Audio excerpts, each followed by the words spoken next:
नमस्कार, आप देख रहे हैं सनमार्ग लाइव और मैं हूं मनोज नारायण सिंह। लोकसभा चुनाव के बाद में जैसे लग रहा था कि बिहार में विपक्ष नाम का चीज ही नहीं है। नेता प्रतिपक्ष हमेशा गायब रह रहे थे। यहां तक कि विधानसभा का सत्र भी चला, विधानमंडल के सत्र में भी वो उपस्थित नहीं हो सके थे।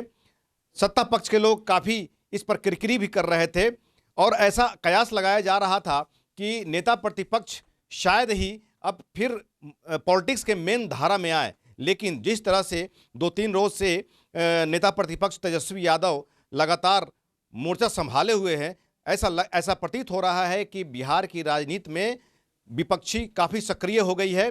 आइए सुनते हैं तेजस्वी यादव ने आज सरकार पर क्या क्या इल्ज़ाम लगाया है। अब देखिए, हम लोग तो लगातार शुरू दिन से कहते रहे हैं कि ये पूरी तरीके से पॉलिटिकल वेंडेटा के हिसाब से हो रहा है और सीबीआई ईडी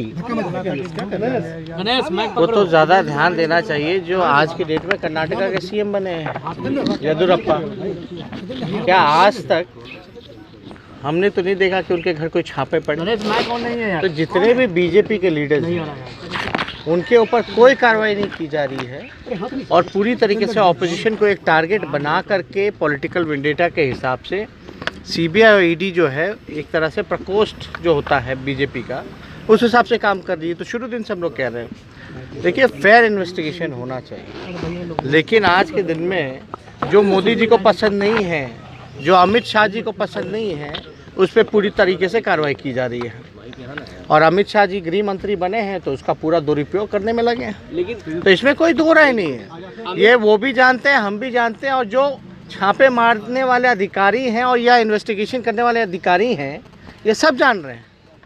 तो इस तरह का काम जो हो रहा है पूरे देश भर में, यानी डेमोक्रेसी, लोकतंत्र को ख़त्म किया जा रहा है और जो भी सरकार की कमियों को उजागर कर रहा है तो उसके ऊपर कार्रवाई की जा रही है। अमित शाह बोल रहे हैं कि कश्मीर में सब चीज नॉर्मल हो जाएगा, किसी को चिंता करने की जरूरत नहीं है। अब देखिए, ये लोग वही लोग हैं जो 15-15 लाख का वादा किए थे कि हर एक के खाते में जाएगा।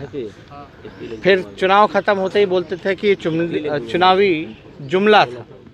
तो इन लोगों पे देखिए, कथनी और करनी में भारी अंतर है। इन लोगों पे विश्वास नहीं किया जा सकता। और पूरी तरीके से जो कश्मीर की जो स्थिति है, अब कितना समय लगेगा, कुछ तो बताना चाहिए ना। आखिर क्या व्यवस्था है वहाँ, क्यों आखिर अभी भी पूर्व मुख्यमंत्रियों को नज़रबंद करके रखा गया। जो डेलीगेशन जाती है ऑपोजिशंस की राहुल गांधी जी के नेतृत्व में, उसको जाने भी नहीं दिया गया। तो कहीं ना कहीं से हम ऑपोजिशन के लोगों का अधिकार है कि नहीं है कि जायज़ा लें या जाने कि वहाँ की स्थिति क्या है वाकई में।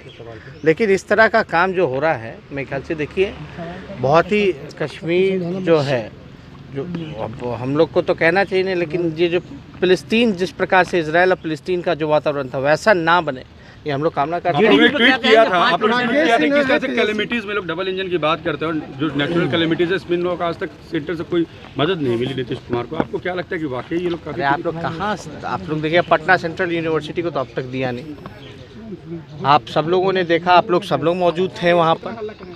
स्पेशल पैकेज हो, आपका बिहार राज्य को स्पेशल स्टेटस देने की बात हो, या दूसरा आप देखेंगे जो बाढ़ आया अभी, उसके लिए टीम आती है फिर वापस चली जाती है। क्या जायज़ा ली, कितने की मांग है? हम लोगों ने तो कहा था कम से कम 10,000 करोड़ रुपए जो है बिहार को इसकी रिकवरी को मिलना चाहिए, लेकिन कोई मदद नहीं।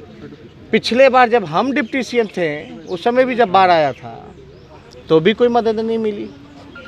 तो ये स्थिति बनी हुई है केंद्र और राज्य की, और ये लोग कहते हैं कि डबल इंजन की सरकार है। राकेश सिन्हा है तेजस्वी जी, एनआरसी की डिमांड कर रहे हैं कि बिहार में भी एनआरसी लागू हो। अब देखिए, बिना बात में यहाँ लोग जो है भूखे मर रहे हैं। देश की इकोनॉमी जो है, अर्थव्यवस्था ख़त्म है।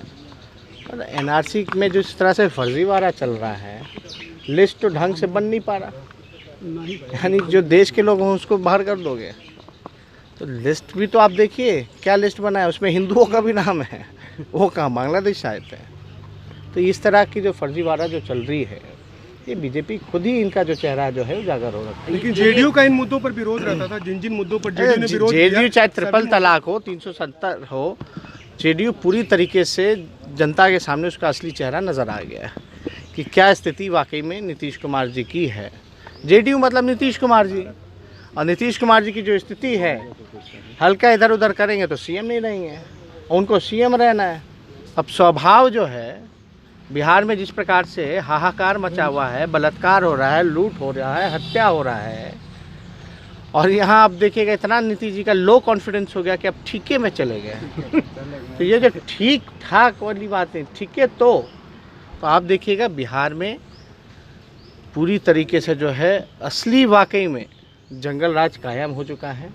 ये सुशासन नाम की कोई चीज़ नहीं रह गई है, पुलिसों का एनकाउंटर हो रहा है, ये स्थिति पैदा हुई है। तो इसकी कारण क्या है? नीतीश कुमार जी बताएं भाई, डिपार्टमेंट उनके पास है, गृह मंत्रालय उनके पास है, कुछ तो उनको बताना पड़ेगा, एक्सप्लेनेशन देना पड़ेगा।